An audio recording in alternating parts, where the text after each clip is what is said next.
네, 이번 시간은 김효빈 아나운서의 경제톡톡 시간입니다. 이 경제 이슈들을 재미있고 쉽게 알려주신다고 하는데요. 함께 만나보도록 하겠습니다. 어서 오세요. 네, 안녕하세요. 네, 효빈 아나운서 첫 번째 주제는 어떤 내용일까요? 네, 첫 번째 주제로는 인천공항의 국제 여객수 세계 3위 기록 이야기를 해볼까 합니다. 최근 인천국제공항이 지난해 국제 여객수 기준으로 전 세계 공항 중 3위를 기록했습니다. 지난 한 해 인천공항을 이용한 국제 여객수는 무려 7,067만 명으로 개항 이후 처음으로 세계 3위를 기록했습니다. 와, 정말 대단한 기록인데요. 인천국제공항 같은 경우에는 전 세계적으로 명성이 자자하다라고는 예전부터 듣긴 들었어요. 자, 그런데 인천공항의 국제 여객수 이렇게 증가한 원인이 있을 것 같은데 그 이유는 뭘까요? 네, 가장 큰 이유로는 해외여행 수요가 급증했기 때문입니다. 특히 지난해는 추석과 연말 연휴 기간 여행객들이 폭발적으로 증가했는데요. 여기에 일본과 중국, 동남아시아 등 가까운 지역을 오가는 단거리 여행객이 많아지면서 여객수 증가를 이끌었습니다. 실제로 지난해 국제 여객이 전년 대비 26.7%나 증가했는데요. 이는 세계 상위 5개 공항 중에서 가장 높은 증가율을 기록한 것입니다. 네, 요즘 정말 체감이 되는 게 공항에 가보면 출국하려는 분들로 줄이 엄청나게 길더라고요. 그래서 대기 시간도 굉장히 길어서 3-4시간 전에는 가야 한다 이런 말이 나올 정도인데요. 자, 성장세도 엄청나다라고 볼 수가 있겠습니다. 자, 그러면 인천공항 외에 다른 공항들의 사정도 궁금한데 다른 공항들은 어떨까요?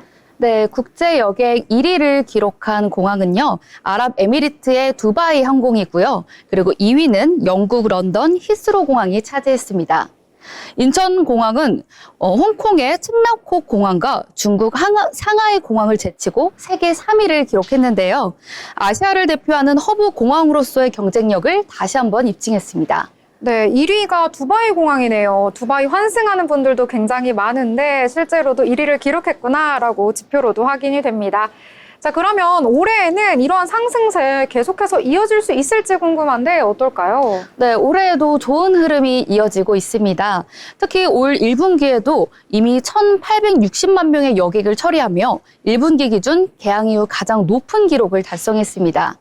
올해는 연간 여객 수가 개항 이후 최초로 7,300만 명을 넘어설 것으로 예상하고 있습니다. 네, 올해에도 많은 분들이 인천공항을 이용할 것이다라는 것이 예상이 되는데요.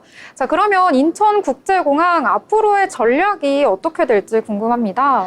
네, 인천국제공항은 앞으로 디지털 전환과 항공 인공지능 혁신, 그리고 공항 인프라 확충을 통해 글로벌 허브 공항으로서의 경쟁력을 높여갈 계획입니다. 이렇게 되면 대한민국이 세계로 뻗어나가는 관문으로서 인천공항의 위상이 더욱 높아질 것으로 예상됩니다. 네, 대한민국의 관문인 인천공항 앞으로의 발전을 더욱더 기대해 보도록 하겠습니다. 자, 그러면 두 번째 소식으로 넘어가 보도록 하겠습니다. 다음으로 준비한 주제 어떤 내용일까요? 네, 두 번째 주제로는 바로 유통업계의 VIP, 마케팅 경쟁입니다. 최근 저출산이 장기화되면서 한 명의 자녀에게 모든 것을 쏟아붓는 소비층이 증가했는데요. 바로 VIP, 즉 아주 중요한 아기라는 뜻을 가진 소비층인데요. 유통업계가 이들을 사로잡기 위해 경쟁적으로 마케팅에 뛰어들고 있습니다. 네, VIP가 아니라 VIB, Very Important Baby의 약자다라고 보시면 되겠는데요. 유통업계가 이 VIB를 잡기 위해서 여러 가지 노력을 하고 있다고 들었습니다. 구체적으로 어떤 전략을 펼치고 있을까요? 네, 대표적으로 롯데백화점 인천점을 예로 들 수 있는데요. 최근 1년 동안 3층 키즈관을 대대적으로 리뉴얼해서 킨더 유니버스라는 프리미엄 키즈관을 개장했습니다. 이곳의 규모가 무려 1,000평이 넘는다고 합니다. 네, 1,000평이면은 굉장히 넓은 공간을 이 키즈관을 위해서 할애했다라고 볼 수가 있겠는데요. 자, 그러면 이곳에 어떤 브랜드들이 입점을 해 있을까요? 네, 글로벌 브랜드인 나이키 키즈와 마리떼 키즈 등 총 30여 개의 유명 브랜드가 들어가 있고요. 특히 아이와 부모 고객들이 안락하고 따뜻한 느낌을 받을 수 있도록 인테리어에도 각별히 신경을 썼다고 합니다. 네, 계속해서 공간적인 변화도 나타나고 있는데요. 이렇게 키즈관이 크게 확장된 이유가 있을 것 같은데 그 이유가 따로 있을까요? 네, 이건 단순히 키즈 관련 상품 때문만이 아닌데요. 실제로 롯데백화점에 따르면 키즈 제품을 구매한 고객 10명 중 9명은 다른 상품군에서도 추가 구매를 했다고 합니다. 즉, 키즈관이 백화점 전체 매출 상승을 견인하는 역할을 한 거죠. 네. 그러니까 아이를 데리고 어딜 방문할 때는 약간은 번거로움이 들잖아요. 그래서 키즈관을 아주 좋게 만들어서 아이를 위해 방문을 했다가 가족 전체가 소비를 할 수 있게끔 그렇게 만드는 전략이라고 보면 되겠네요. 네, 맞습니다. 특히 킨더 유니버스에서 키즈관 내부에는 키즈룸과 포토월도 있고요. 그리고 아기 침대가 있는 패밀리룸까지 마련되어 있습니다. 또 구슬 아이스크림, 추러스, 소떡소떡 등 아이들이 좋아하는 메뉴를 갖춘 메뉴도 많아서 온 가족이 함께 쇼핑과 여가를 즐길 수 있는 공간입니다. 네, 아이를 데리고 어디를 어떻게 방문을 해야 하나 고민하는 분들 많으실 것 같은데요. 이렇게 만들어 놓으면 백화점 방문하기에도 굉장히 용이할 것 같습니다. 자, 그러면 이 밖에도 다른 업종들에서 관련된 마케팅 하고 있다고 들었는데 어떤 내용일까요? 네, 최근 편의점에서도 이제 어린이 전용 상품을 강화하고 있습니다. 편의점 CU는 2세에서 7세 어린이를 대상으로 키즈 전용 저염 저당 스낵인 인절미 쌀과자와 구운 쌀과자를 새롭게 출시했습니다. 또한 어린이 전용 라면 핑크퐁당 라면을 출시해서 굉장히 뜨거운 관심을 받고 있습니다.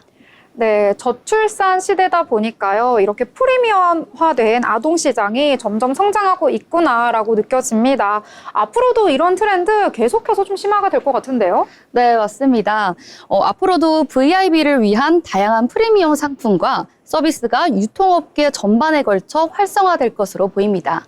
네, 맞습니다. 자, 그러면 마지막 주제로 넘어가 볼까요? 오늘 준비하신 세 번째 경제 이슈 어떤 내용인가요? 네, 오늘의 세 번째 주제는 대기업 신입도 이직 준비를 하는 변화하는 직장 생태계 이야기를 해볼까 합니다.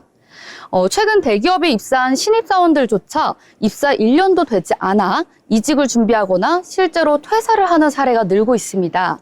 특히 업무 시간 중에 이력서를 작성하거나 채용 정보를 찾아보는 근무 중 이직 준비도 늘고 있어 기업들 사이에서 긴장감이 늘고 있습니다. 네, 예전에는 대기업에 들어가면 평생 직장이다라는 말이 있었는데 이제는 좀 시대가 바뀐 것 같네요. 네, 맞습니다. 실제 한 설문조사에 따르면 대기업 재직 중인 직원 10명 중 1명은 근무 시간에 이직을 준비하고 있는 것으로 나타났습니다. 특히 대기업 입사 1년차 신입사원의 경우 30%가 1년 안에 이직을 고려하거나 퇴사한 경험이 있다고 말했습니다. 이유는 연봉은 높지만 비전이나 조직 문화에서 만족하지 못했기 때문이라는 응답이 가장 많았습니다. 네, 더 나은 곳으로의 이직을 위한 도약 꿈꾸고 있는 청년들 굉장히 많다라고 볼 수가 있겠는데요. 하지만 기업의 입장에서는 꽤나 충격적일 것 같습니다. 실제 현장에서는 어떤 변화들을 좀 감지할 수 있을까요? 네, 많은 기업들이 이직률을 낮추기 위해 많은 대응을 하고 있는데요. 예를 들어 LG전자와 현대자동차 등 주요 대기업들은 신입사원을 위한 맞춤형 온보딩 교육, 현장 멘토링, 간담회 프로그램 등을 운영하고 있고요. 포스코는 신입사원 전원을 대상으로 1년간 OJT, 즉 직무 현장 훈련 과정을 도입하고 있습니다. 네, 요즘에 MZ세대는 단순히 연봉만 가지고 만족을 하지 않는다라는 말이 있잖아요. 자, 그렇다면 어떤 점들이 이렇게 결정을 좌지우지하는 것인지 이 부분도 이야기를 해주시죠. 네, 대표적으로 업무 강도와 워라밸, 그리고 조직 문화, 성장 가능성 등 비전과 소통이 핵심 요소로 떠오르고 있습니다. 실제로 한 대기업 HR 담당자는 회사에 애정이 없는 신입사원들이 이직 사유를 밝히지 않고 조용히 퇴사하는 경우가 많다고 말했는데요. 이른바 조용한 퇴사, 조용한 이직이 트렌드가 되고 있는 셈입니다. 네, 그렇다면 앞으로 기업들의 대응이 중요할 것 같은데요. 이 기업들 같은 경우에는 어떤 방식으로 대응을 해야 할까요? 네, 전문가들은 연봉보다 중요한 것이 조직에 대한 만족감이라고 말합니다. 따라서 기업들은 단기 복지보다도 장기적인 소통 구조, 그리고 구성원의 성장을 지원하는 문화 조성에 힘써야 한다고 강조하고 있습니다. 네, 이렇게 오늘도 세 가지 이야기 함께 나눠봤습니다. 다음에도 더 알찬 소식 가지고 전해드리도록 하겠습니다. 지금까지 김효빈 아나운서의 경제톡톡이었습니다.